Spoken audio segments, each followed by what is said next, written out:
Woman constable, woman sub inspector, woman டிஎஸ்பியாவும் நான் love பண்ணுறாங்க. நம்ம அழகை பார்த்தா இவன் கூட அட்ஜஸ்ட் பண்ணிட்டு இருந்தானா நல்ல போஸ்டிங் கிடைக்கின்றது தானே. எஸ்ஐ, இன்ஸ்பெக்டர், ஏசி அத்தனை பேருமே பதவி உயர்வு வந்தது பூராம படுக்க விரிச்சான். அசிங்கமா இல்லையா அது?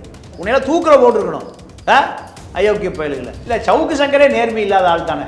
பெண் போலீஸுகள் அருணுடைய படுக்கைக்கு போறான்னு சொல்லுவாரா? பதவி உயர்வு வேணும்னா படுக்கைக்கு போகணும் இப்படி பகிரங்கமாக சொல்லுவாரா? அந்த பெண் காவலருக்கு கணவர் இருப்பார், சகோதரர் இருப்பான், அப்பா அம்மா எல்லாம் இருப்பாங்க. இவரை பார்த்து அழகா இருக்காருன்னு பார்த்து லவ் பண்ணுறாங்க. அதை கேட்டிங்களா? அதை ஃபெலிக்ஸை தூக்கி குண்டாசில் போடணும். கைது பண்ணிட்டு வரும்போது பெண் போலீஸ் ஒரு 50 பேர் விளக்கு மாற்ற இருந்தாங்களா செருப்போட? இதுதான் காரணம். சவுக்கு ஊடகவியாளங்கிறதெல்லாம் தாண்டி அதிமுகவுக்கு ஏஜெண்டாக மாறிட்டார். பிரஸ் கிளப் என்பது குற்றவாளிகளின் கூடாரம். இப்பொழுது முடக்கப்பட்டிருக்கா சவுக்கு ஊடகம்? அவ்வளோதான், முடிஞ்சு போச்சு, அவ்வளோதான். இது 2வது முறை. சங்கர சுப்பு பையனை அவரே கொண்டுட்டு தடயங்களை மறைக்கிறாருன்னு சவுக்கில் அடிக்கிறான். 5 வருஷத்துக்கு முந்தி இதே பொழப்புங்க இவனுக்கு. கிஷோர் கே சாமி மகாலட்சுமி பார்த்து உனக்கு எய்ட்ஸ் இருக்கான்னு கேட்குறாரு சவுக்கு ஏற்பாட்டில். எப்போ?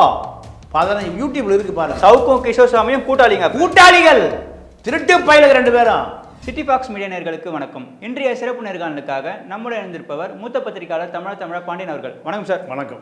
சவுக்கு சங்கர் அவர்கள் பெண் காவலர்கள் குறித்து அவதூறு பேசியதுக்காக சிறையில் அடைக்கப்பட்டார். அதை தொடர்ந்து பார்த்தீங்கன்னா நேற்று அவருடைய வழக்கறிஞர் பார்த்தீங்கன்னா சவுக்கு சங்கரோட உயிருக்கு ஆபத்துன்னு சொல்லிட்டு பரபரப்பு குற்றச்சாட்டை வச்சிருந்தாரு. இதோட பின்னணியை சொல்லுங்க சார். இல்லை, அந்த வழக்கறிஞர் வேலுமணிக்கு வேண்டிய வேலுமணி வழக்கறிஞர். சவுக்கு முதல் முறையில் காப்பாற்றியவர் யாருன்னு கேட்டீங்கன்னா, முதல் வழக்கில் வழக்கறிஞர் விஜயகுமார் சென்னையில் இருக்கார். அவரு தான் சவுக்க காவல்துறையை என்ன பண்ணான்னு கேட்டிங்கன்னா, அந்த விஜிலன்ஸில் இருந்து ரகசியங்களை வெளியே விட்ட வழக்கில் நார்கோட்டிக் அனாஸ்தியா, அதாவது மயக்க மருந்து அளவுக்கு அதிகமாக கொடுத்து இவரை மனநோயாளி ஆக்கணும்னு முடிவு பண்ணி போலீஸு இவரை கோர்ட்டில் ஆர்டர் கேட்குறாங்க. எது? இவர் அனஸ்தியா கொடுத்து மயக்கிறாளை கொண்டு போய் உண்மை எடுக்கணும்னு. அதை தடுத்து நிறுத்திய வழக்கறிஞர் விஜயகுமார். அவர் கம்யூனிஸ்ட் வைக்கல் சிபிஎம். இவரை காப்பாற்றி அவருடைய அலுவலகத்தில் ஒரு கம்ப்யூட்டர் கொடுத்து அவர் தான் சவுக்குன்னு ஆரம்பிக்க சொன்னவரை. இன்னைக்கு அவரோட தொடர்பில் இல்லை. என்ன காரணம்? நண்பன் எவனுக்கு உண்மையா இல்லை, யாருக்கும் உண்மையா இல்லை, யாருக்கும் உண்மையா இல்லை. அவர் அலுவலகத்தில் வச்சு தான் என்ன ஒரு பேட்டியை எடுத்தார் சவுக்கு. 2010 இலங்கைக்கு போயிட்டு வந்தேன். நீ முட்டுக்காட்டில் உட்காந்து புலி கிளின்னு காட்டெல்லாம் காமிக்கிற அப்படின்னு சொல்லி என்ன விஜயகுமார் அலுவலகத்தில் புகழேந்தி அலுவலகத்தில் உட்கார்ந்தா என்ன பேட்டி எடுத்தார். அந்த குண்டு சிஸ்டருக்கு மேலே மானிட்ரு 2010 14 வருஷம் ஆச்சு. அப்போது அவரோட தொடர்பு இல்லை. அதுக்கு பிறகு இவரை இன்னும் அதிகமாக காப்பாற்றின ராஜீவ்காந்தி வழக்கறிஞர் புகழேந்தியும் தொடர்பு இல்லை. அதுக்கு பிறகு ராதாகிருஷ்ணன் அவர்கிட்டையும் தொடர்பு இல்லை. இப்படி யாருக்கிட்டையும் தொடர்பு இல்லை. தன்னை ஒரு பெரிய அதிமேதாவித்தனமாக நினைச்சுக்கிறது. இப்போ என்ன வழக்குனா, ஏடிஜிபி அருண் உன்னுடைய சமூகத்தை சேர்ந்தவர். இன்னைக்கு தேவேந்திர குல வேளாளர் சமூகத்திலிருந்து ஒரு ஆள் டிஜிபியா ஏடிஜிபி ஆகிறாருன்னா பெரிய இந்த சமூகத்தை எதிர்நீச்சல் போட்டு தான் அந்த உயரத்துக்கு வரணும். ஜெயலலிதா 2011 நெற்றிக்கன் மணி ஒரு வழக்கு, போலியான வழக்கு. அந்த வழக்கில் பந்தாடப்பட்டார். யார்? அருண். தாம்பரம் மவுண்ட் டிசியாக இருந்தார். அங்கேருந்து திருப்பூர் தூக்கி போட்டாங்க. திருப்பூர்லேருந்து கன்னியாகுமரி தூக்கி போட்டாங்க. எங்கே? கன்னியாகுமரி. அதுக்கு அந்த கடல் தான் இருக்குது. இப்படியெல்லாம் அவரை தூக்கி போட்டாங்க. என்ன காரணம் கேட்டிங்கன்னா, பெருங்குளத்தூரில் ஒரு ப்ளூ ஃபிலிம் ஓடுற தியேட்டர் அதை போய் சீல் வைக்கிறார். ப்ளூ ஃபிலிம் ஓடுற தியேட்டரை அருண் சீல் வைக்கிற. இப்போ இருக்கிற ஏடிஜிபி நேர்மையான அதிகாரி. அப்போ நேர்மையாக இல்லாமல் அதிகாரி அப்படியே ப்ளூ ஃபிலிம் ஓடுற தியேட்டரை போய் சீல் வைக்கிறாரு. ஓகே, பட் சவுக்கு சங்கர் சொன்னது எல்லாமே நேருக்கு எதிராக இருந்தது. இல்லை, சவுக்கு சங்கரே நேர்மை இல்லாத ஆள் தானே. சவுக்கு சங்கர் நேர்மையான ஆளாக இருந்திருந்தால் பெண் போலீஸுகள் அருணுடைய படுக்கைக்கு போகிறான்னு சொல்லுவாரா? பதவி உயர்வு வேணும்னா படுக்கைக்கு போகணும் இப்படி பகிரங்கமாக சொல்லுவாரா? அந்த பெண் காவலருக்கு கணவர் இருப்பார், சகோதரர் இருப்பான், அப்பா அம்மா எல்லாம் இருப்பாங்க. எஸ்ஐ, இன்ஸ்பெக்டர், ஏசி 3 பேர் பதவி உயர்வு வேணும்னா அந்த புறத்துக்கு போயிடணும். இவரை பார்த்து அழகா இருக்காருன்னு பார்த்து லவ் பண்ணுறாங்க. அதை கேட்டிங்களா? அதை ஃபெலிக்ஸை தூக்கி குண்டாசில் போடணும். அப்போது நம்மளும் பல கதைகளை பார்த்துருக்கோம், பல பேட்டி கொடுத்துருக்கோம், பல அரசியல் பண்ணியிருக்கோம். எத்தனை அரசியல் நம்ம பார்க்காத அரசியலே இல்லை. அப்போது ஒரு அதிகாரியை தனக்கு பிடிக்கலைன்னா அவரை சந்திக்கிற அதிகாரிகள் பூரா அவர் வச்சிருக்காருன்னு சொல்ல முடியுமா? அப்போ அந்த பெண் அதிகாரிகள் எஸ்ஐ, இன்ஸ்பெக்டர், ஏசி இது வரைக்கும் அவர் ஒரு 50 அதிகாரி இது வரைக்கும் சந்திச்சிருப்பாங்க. இவர் ஏடிஜிபி அட்மின் ஆன பிறகு இல்லையா?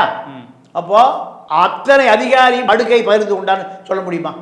அப்போ அந்த அதிகாரிகள், இந்த பெண் அதிகாரிகள் எஸ்ஐ, இன்ஸ்பெக்டர், ஏசி அத்தனை பேருமே பதவி உயர்வு வந்தது பூராம படுக்க விரிச்சான். அசிங்கமா இல்லையா அது? உனக்கும் சகோதரி இருக்கல்ல, உனக்கும் அக்கா இருக்கா, பொண்டாட்டி இருக்கா, அம்மா இருக்கு. அப்போ எதையும் வன்மத்தோடு பேசினா அதுக்கு தான் பதில். அது நீங்கள் அத்தனை பெண் அதிகாரிகளையும் போய் அவர்கிட்ட போய் அழுகுறாங்க.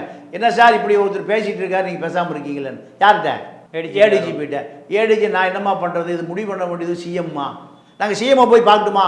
இல்லை வேண்டாம் நானே பார்க்குறேன். அவங்க போகிறாரு. என்ன உங்கள் அரசியல் பேசுகிறீங்க, இப்போ என்ன இப்படிலாம் சொல்கிறார், நான் வேலை பார்க்குறதா இப்படி? நான் ஒரு பெண் அதிகாரி வந்தால் வெளியில் இருக்க சந்தேகமாக பார்ப்பான். இதற்கு பிறகு தான் கைது பண்ணிட்டு வரும்போது பெண் போலீஸ் ஒரு 50 பேர் விளக்கு மாற்ற இருந்தாங்களா செருப்போட.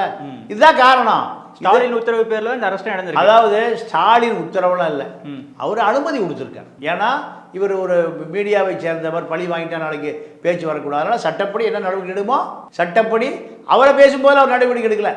அவர் பெண் போலீஸை தரைக்குறைவாக எல்லா பதவி உயர்வு பெண்கள் பூராமல் படுக்கை விரித்தவர்கள், தாசி வேசின்னா அப்புறம் என்ன பண்ணுவாங்க? ஓயா போலீஸ் வேலையை வேண்டாம் விட்டுட்டு ஒரே இடத்துல 50-100 அதிகாரிகள் வேலையை ரிசைன் பண்ணிட்டு போனால் பெரிய அதை விட பெரிய இஷ்யூ. அதனால் ரைட், இதுதான் அவரை கோயம்புத்தூரில் சைபர் கிரைமில் கம்ப்ளைண்ட் கொடுத்தாங்கன்னா சென்னையில் கொடுத்தா எல்லாம் பெரிய செய்தி ஆகிட்டே இருக்கும். டெய்லி மீடியாவில் செய்தி ஆகிட்டே இருக்கும். அதனால தான் அவரை கைது செய்து அந்த வேலைலாம் இயற்கையாக நடந்தது. பட் இதில் இன்னொரு தகவல் என்ன சொல்லப்படுதுன்னா, கடலூர் ஜெயிலில் திரு சவுக்கு சங்கர் வந்து இருந்தபொழுது அங்கே ஒரு இருந்த ஜெயிலர் செந்தில்வன் அவர்களும் தற்போது அதே ஜெயிலர் தான் அங்கே இருக்கான்றதுக்கும் ஒரு சந்தேகம் எழுப்புதுன்னு சொல்லிட்டு கேட்குறாங்களே. இல்லைங்க, அந்த முட்டா பயல்களுக்கு நான் கேட்குறேன். கடலூர் ஜெயிலில் 3 கிலோ எடை கூடி தான் வந்தார். எவ்வளோ கிலோ? அங்கே கையை உடைச்சாங்களா, காலை உடைச்சாங்களா, என்ன பண்ணாங்க? கோழி பிரியாணி, முட்டை பிரியாணி சாப்பிட்டு தான் வந்தார். அங்கே எல்லாத்தையும் திட்டி இருக்காரு, பேசியிருக்காரு. உண்ணாவது ராய் டூய் எல்லாம் மிரட்டி உருட்டி. போலீஸ் எப்பவுமே என்ன பண்ணுவான்னா, ஒரு பழைய பாட்டு தான் எனக்கு ஞாபகம் வருது. பட்டப்பகல் திருடர்களை பட்டாடைகள் மறைக்குது. பட்டப்பகல் திருடனை பட்டாடைகள் மறைக்குது. பாவி திருடன் என்று பராரியை போட்டு அடிக்குது. இதுதான் போலீஸ். போலீஸ் என்ன பண்ணுவான்? நீங்கள் ஒரு ஏடிஜிபி அவருடைய மகள் தன்னுடைய காதலோட வந்து பட்டம்பாக்கம் பீச்சில் தண்ணி அடிக்குது. அந்த அம்மா ஒரு கான்ஸ்டபிள் போய் வீடியோ எடுக்கிறார். அந்த அம்மா ஒரு தண்ணியெலாம் காட்டுக்கு மாத்திரம் பாதுக்குது. அவருடைய கை உடைக்கப்பட்டது. எப்படோ ஏடிஜிபி மகளை அவர் காதலை நீ தண்ணி அடிக்கிறத காரில் எப்படி பண்ணிருக்கலாம்? அப்போது இது சீமா ஐபிஎல் போட்டி திருவள்ளிக்கலையில் நடக்கும்போது அதை மறியல் பண்ணிட்டு போகிறாரு. பண்ணிட்டு போகும்போது சீமானை ஒரு ஏசி தள்ளி விடுறாரு. தள்ளி விட்டோடனே அந்த ஏசியோ டிசியோ சீமானுடைய தொண்டை தள்ளி விடுறாரு. தள்ளி விட்ட பிறகு என்னாச்சு? அவன் கை உடைச்சி மாவு கட்டு போட. சீமா கேட்கவே இல்லை. விஜயலட்சுமி கேட்கல, அப்புறம் அவருடைய கேட்பார். இப்படி கேட்க நாதி இல்லாத ஆட்கள் தான் கை உடைக்கப்படுவான், ரவுடிகள் தான் வலிக்கி விடுவானே தவிர. இப்போ சவுக்கு உடைய சகோதரியின் கணவர் தான் சசிகாந்த் செந்தில், ராகுலுக்கு ஆலோசகர். அப்போ உள்ள எப்படி இருக்காருன்னா, கோழி பிரியாணி சாப்பிட்டு ரெஸ்ட் எடுத்துட்டு இருக்காரு கோயம்புத்தூர் ஜெயில். சார் கையில் உடஞ்சிருச்சுன்னு சொல்கிறாங்க. கையில் ஆஸ்பத்திரிக்கு வந்தாரா? கை உடஞ்சி ஆஸ்பத்திரிக்கு வந்தாராங்க. வேலுமணி சொல்கிறாரு, பெயிண்ட் கலராக போட்டு கிட்டி எல்லாம் ஆஸ்பத்திரி அங்கே இருக்குது. இங்கே ஜெயிலுக்குள்ளே நான் ஜெயிலில் இருந்திருக்கேன், அதே ஜெயிலில் இருந்திருக்கேன். ஈழ போராட்டத்துக்கு பல முறை என் தலைவர் ராமகிருஷ்ணனோட அந்த ஜெயிலில் பல நாள் இருந்திருக்கேன். அப்போ பல மாதம் இருந்திருக்கேன். அங்கே உள்ளே பெரிய ஜெயில் இருக்குது. ஜெயிலுக்கு வந்தாரா? அப்போ நான் ஆளை என்ன ஆகும்? சராசரி மனிதன் கை உடைஞ்சா ப்ளீட் ஆகும், கை வீக்கமாகும், எலும்பு முறிவாகும். எல்லாம் அதிகபட்சம் 24-33 நாள் என்ன ஆகும்? கை அழுக ஆரம்பிச்சு. என்ன காரணம்? இந்த செய்தியை வேண்டுமென்றே மீடியாக்களை சொல்லணும்னா எதனால் பண்ணுறாங்க இதை? இவர் ஏதாவது இதை செய்தி ஆக்கணும். அவர் பப்ளிக் அவர் இந்த சிறை அனுபவமே விரும்பியே போகிறாரு. சிறை வடிவேல் சொல்லுவாங்க, ஜெயிலுக்கு போகிறேன் நானும் ரவுடி. இந்த கதை தான். இப்போ அவர் கட்சி ஆரம்பிக்க போகிறாரு. அதுக்கு ஒரு பப்ளிசிட்டி வேணும். இப்படி பேசினா ஜெயிலில் முடிச்சு போடுவாங்க, உள்ளே போனால் பப்ளிசிட்டி கிடைக்கும், மீடியா வெளிச்சு. இதை தாண்டி ஒன்றும் இல்லை. சௌரியமாக இருக்கார் அவர் எப்படி இருக்கார்? சௌரியமாக இருக்கார். நீங்கள் காவல்துறை ஒரு அதிகாரி கைது பண்ணி கூப்பிட்டு வந்தார்ல, தாராபுரத்தில் ஆக்சிடென்ட் ஆனோனையா என்ன என்கவுண்டர் பண்ண போகிறீங்களா? பட் அந்த ஆக்சிடென்ட்லுமே ஒரு வீடியோ நீங்கள் இல்லை அந்த வீடியோ என்ன இல்லைங்க. அதாவது போலீஸ் இப்படியெல்லாம் செட்டப் பண்ணிலாம் ஒருத்தர் என்கவுண்டர் பண்ண மாட்டான். என்கவுண்டர் பண்ணோம்னா எங்கே காட்டுக்குள்ளே நிறுத்தி கையை காலை கட்டி டோப்புன்னு போட்டுருவோம். போலீஸை பொறுத்த வரைக்கும் வெள்ளத்துறை எத்தனை பேரை ஓட விட்டவனை என்கவுண்டர் பண்ணார்? ஒன்றுமே இல்லை. அவர் என்கவுண்டர் பண்ணதா பூரா என்ன? கையை காலை கட்டி படுக்க வச்சு மூச்சு கூட விட முடியாது, டோப்புன்னு சொல்கிறது. வெள்ளத்துறை வீரப்பனை சுட்ட கதையில் எனக்கு தெரியும். வெள்ளத்துறை நான் எல்டிடி ஆட்களோடு இருந்தவன். எனக்கு தெரிஞ்சு ஒவ்வொருத்தரும் 100 இராணுவத்தை சுட்டு வீடியோ எடுத்தவன எனக்கு தெரியும். 100 இராணுவத்தை. பால்ராஜ் எல்லாம் 40,000 இராணுவத்தை 1200 பேர் கூட்டிகிட்டு போய் ஓட விட்டு உலகமே நடுக்குச்சு. இது காப்பாற்று இந்தியா காலில் வந்து விழுந்தான். இதெல்லாம் எனக்கு தெரியும். அதனால் போலீஸ் என்ன பண்ண, கையை காலை கட்டி மூச்சு கூட விட முடியாது. அப்போ டொக்குன்னு மண்டையில் போடுவோம். அதுதான் போலீஸ். இந்த போலீஸ் எல்லாம் நமக்கு நம்ம போலீஸ் தான், ரைட், நம்ம குறைய சொல்லலை. ஸ்காட்லாந்து யார்டு போலீஸை விட போலீஸ் தான். ஒருத்தர் போய் கேட்டிங்கன்னா ஜாதகத்தையும் சொல்லிடுவான். ஏன்னா அக்யூஸ்டுகளை கூட தான் தொடர்பு போலீஸுக்கு, நம்ம ஊர் போலீஸுக்கு. அதனால் சவுக்குக்கு எந்த இடையூறும் இல்லை, எந்த பிரச்சனையும் இல்லை.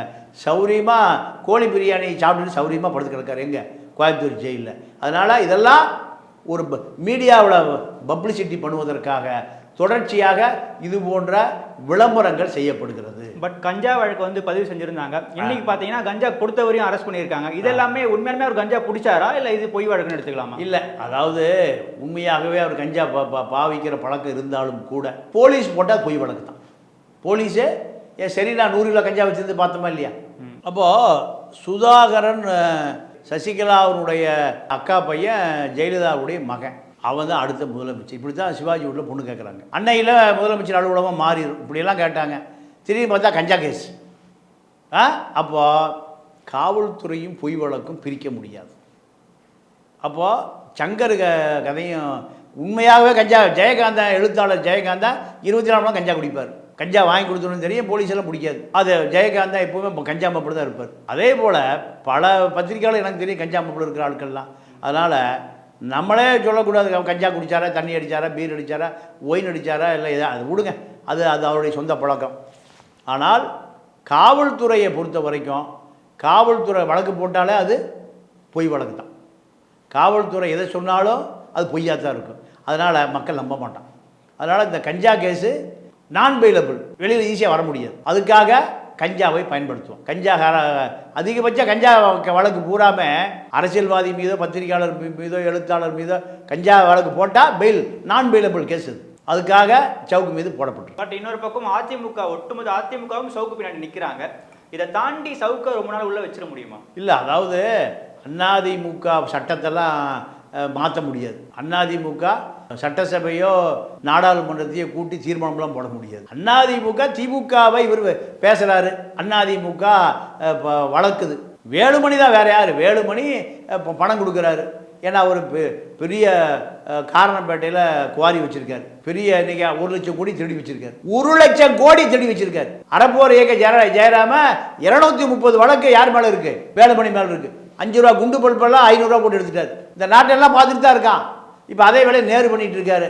5 ரூபா குண்டு பழுப்பு பூரா 500 ரூபா போட்டு அவர் 1 லட்சம் கோடி அடிப்பார். இவர் இப்படி 200 ரூபா கொடுத்து அந்த பையன் உண்டா போய் ஓட்டு போட்டுருவான் தமிழை. அப்போ வேலுமணிக்கு என்னென்னா இப்போ உடனடியாக திமுகவை டேமேஜ் பண்ணக்கூடிய ஒரு ஆள் வேணும், எடுபடி வேணும். சவுக்கு கிடச்சிருக்காரு. சவுக்குக்கு மாதம் 5 லட்சம் 10 லட்சம் பணம் கொடுத்து அவரை வளர்த்துறாரு. அந்த வேலையை சவுக்கு செய்கிறாரு. இதுதான் சவுக்கு ஊடகவியாளங்கிறதெல்லாம் தாண்டி அதிமுகவுக்கு ஏஜெண்டாக மாறிட்டார். பொதுவாக பத்திரிகையாளர்கள் ஒரு பிரச்சனைனா மற்ற பத்திரிகையாளர் வந்து களத்தில் இறங்குவாங்க. ஆனால் சவுக்கு கைதுக்கு யாருமே குரல் கொடுக்கல. ஏன்? திமுகவுக்கு பயம். ப்ரெஸ் கிளப்பு பூரா அக்யூஸ்டுகள் கூடாது. பூரா ஜெயிலில் இருக்கிறவங்க பூரா அங்கே ப்ரெஸ் கிளப் உட்காந்துருக்கான். இதுக்கு முன்பு அன்பழக குண்டாஸ் அடைச்சாங்க. பத்திரிகையாளர் குண்டாஸில் போடுறதுங்கிறது நம்ம கஞ்சா கேஸில் போடுறது தமிழ்நாட்டில் தான். ஏன்னா அது உண்மையாகவே அவ்வளோ அக்யூஸ்டாக தான் இருக்கான். ப்ரெஸ் கிளப்பு என்பது குற்றவாளிகளின் கூடாரம். மிரட்டி பிளாக்மெயில் பண்ணுறது, வேலை வாங்கி தர பணம் வாங்குறது, இப்படியான கூடாரமாக போய் 20 வருஷம் ஆச்சு அங்கே தேர்தல் நடந்து. உண்மையான பத்திரிகையாளர் சங்கத்தை பொதுச் செயலாளர் தப்பிச்சு ஓடி போயிட்டான். ஆஸ்திரேலியா ஓடி போயிட்டான். அவன் இன்னைக்கு வரைக்கும் வரல. ஷியாம் சுந்தர், நான் சொன்ன போலீஸ் அதிகாரி ஐஜி பேர் ஷியாம் சுந்தர். ஷியாம் சுந்தருடைய மக தான் அங்கே காதலரோட தண்ணி அடித்ததை பிடிச்சோடனையும் கையை உடைச்சி போட்டாங்க. அவர் அந்த ஏடிஜிபி பேர் ஷியாம் சுந்தர். Right, okay. இப்போ ப்ரெஸ் கிளப் கதைக்கு வந்துடுவோம். ப்ரெஸ் கிளப்பை பொறுத்த வரைக்கும் ப்ரெஸ் கிளப்பில் உருவான ஆள் தான் நம்ம சவுக்கு சங்கர். அன்பழகன் ஒருத்தர் இருந்தார். வேலுமணிகிட்ட காசு வாங்கிட்டு உள்ளாட்சித்துறை போட்டு தொடர்ந்து அடிப்பார். அடித்த பிறகு என்ன பண்ணார் கேட்டிங்கன்னா, அதை ப்ரெஸ் கிளப்பில் கோயம்புத்தூர் மலையில் இருக்கிற கொடூரமான பாம்பை கூட பிடிச்செல்லாம் விட்டானுங்க. கடிச்சு சாப்பிட்டுணும். அவர் நைட்டு சாப்பிட்டு படுத்து தூங்குவார். இப்படியெல்லாம். அப்போது அரசியல்வாதிகிட்ட காசு வாங்கக்கூடாது, அதிகாரிகிட்ட காசு வாங்கக்கூடாது, மண்ணு திருடர்கிட்ட காசு வாங்கக்கூடாது. காசை வாங்கிட்டு பத்திரிக்கையாளர் அவன் என்ன பண்ணுவான்? பாம்பை பிடிச்சி விடுவான், இல்லை குண்டாசில் போடுவான், இல்லை ஆளை வச்சு அடிப்பான். என்ன காரணம்? ஒன்று காசு வாங்கிட்டு அவனுக்கு ஆதரவாக போயிரு, காசையும் வாங்கிட்டு அவனை எதிர்த்து அடிச்சின்னா அவன் உதைக்கத்தானே செய்வான். இப்போ இதே கதை தான். அதிமுக பலனை பெற்றுக்கொண்டு திமுகவை அடிக்கிற வேலையை, திமுகவை எதிர்க்கிற வேலையை சவுக்கு செய்கிறாருங்கிறதா இப்போ குற்றச்சாட்டு. இந்த கஞ்சா வழக்கு வரைக்கும் போகுது. இப்போ சவுக்கு அலுவலகம் மூடப்பட்டது. போலீஸ் முதல்ல எச்சரிச்சோன்னே முத்தலிப்பு கிளம்பிட்டார். லியோ தலைமறைவு, அலுவலகம் பூட்டப்படுது, 6 மாதம் வாடகை கொடுக்கல. அப்போ அந்த ஏரியா இன்ஸ்பெக்டர் அந்த பில்டிங் ஓனர் போய் இந்த சவுக்கு சாமான் தூக்கி குப்பையில் போட்டு பூட்டியே வாடகை விட்டுருவோம். இவர் வந்து பார்க்கும்போது அது என்னவா இருக்கும்? லைஃப் இன்சூரன்ஸ் அலுவலகமாக இருக்கும். ஆனால் இன்சூரன்ஸ் போட்டுக்கலாம். இப்பொழுது முடக்கப்பட்டிருக்கா சவுக்கு ஊடகம்? அவ்வளோதான், முடிஞ்சு போச்சு, அவ்வளோதான். இது 2வது முறை. இது ஒரு முறை இல்லை, இது 2வது முறை. காரணம் கேட்டிங்கன்னா இவருக்கு ப்ரெஸ் கிளப்பில் உட்காந்து ஒரு பிளாக்மெயில் பண்ணுறாரு. அது ஒரு யூடியூப் இருக்கு, நான் இருப்பேன். என்ன காரணம் கேட்டிங்கன்னா சன் தொலைக்காட்சியில் செய்தி வாசிப்பாளர் மகாலட்சுமி எதிர்த்து ப்ரெஸ் கிளப்பு அவங்க குடும்ப சண்டையை தலையிடுறாங்க. தலையிட்ட பிறகு அந்த அம்மா சவுக்கு இணையதளத்தில் போடுறாரு. இதே இந்த பெண் போலீஸை போட்ட மாதிரி தான் அம்மாவை வச்சுருந்தா மக இலவசன் போடுறாரு. யார்? சவுக்கு. சன் டிவி மகாலட்சுமி. அந்த அம்மா ஒரு வழக்கு தொடுக்குது. பால் கனகராஜ் விரட்டப்பட்டு அவர் கேஸை விட்டார். சங்கரை சூப்பிட்டு வருது. சங்கரை சூப்பிட்டு அந்த கேஸை ஆஜராகக்கூடாது. ஒரு வழக்கறிஞர் எந்த கேஸு எடுக்கணும் நடக்கணும்னு இவனுக்கு முடிவு பண்ணுறானுங்க. இந்த ப்ரெஸ் கிளப் ப்ராடு கும்பல். அதில் செத்து போன அன்பழகன், சவுக்கு, பாதி தமிழன், அறத்தமிழன், முக்காத்தமிழன், இவனுக்கெல்லாம் பாரதி தமிழனா. அப்போது உட்காந்து பிளாக்மெயில் ஜேர்னலிஸ்ட் தான் ப்ரெஸ் கிளப்பில். அப்போது சங்கர சுப்பு பையனை அவரே கொண்டுட்டு தடயங்களை மறைக்கிறாருன்னு சவுக்கில் அடிக்கிறான். 5 வருஷத்துக்கு முந்தி இதே பொழப்புங்க இவனுக்கு. தான் பண்ணிட்டு வராரு. இதான் பொழப்பு. அப்போ இன்னும் நிறைய பேசுனா புழு வச்சிடும். அதனால் நிறைய பேசலை. கிஷோர் கே சாமி ஒரு ப்ரெஸ் மீட் நடக்குதுங்க. சங்கர சுப்பு மகாலட்சுமியில் உட்காந்துருக்காங்க. கிஷோர் கே சாமி மகாலட்சுமி பார்த்து உனக்கு எய்ட்ஸ் இருக்கான்னு கேட்குறாரு சவுக்கு ஏற்பாட்டில். எப்போ? 15 யூடியூப்ல இருக்கு பாருங்க. சவுக்கும் கிஷோர் சாமியும் கூட்டாளிகள், திருட்டு பயிலுக்கு 2 பேரும். அப்போ கிஷோர் கே சாமி கேட்குறாரு மகாலட்சுமியை, உனக்கு எய்ட்ஸ் இருக்கு. அது உட்காந்துருக்கு. நான் டிஎஸ்எஸ் மணி இருக்கார்ல, அவர் கை சண்டைக்கு போகாத ஏன்னா நான் தான் அதை ப்ரெஸ் மீட்டை ஏற்பாடு பண்ணியிருக்கேன். அப்போ இவர்களுடைய ஒரிஜினாலிட்டி தெரியுதா? கிஷோர் கே சாமிக்கும் மீடியாவுக்கும் என்ன சம்பந்தம்? மகாலட்சுமி பார்த்து யார் தூண்டி விட்டு? சவுக்கு தூண்டி விட்டு அந்த ப்ரெஸ் மீட்டை கொலாப்ஸ் ஆகி போச்சு.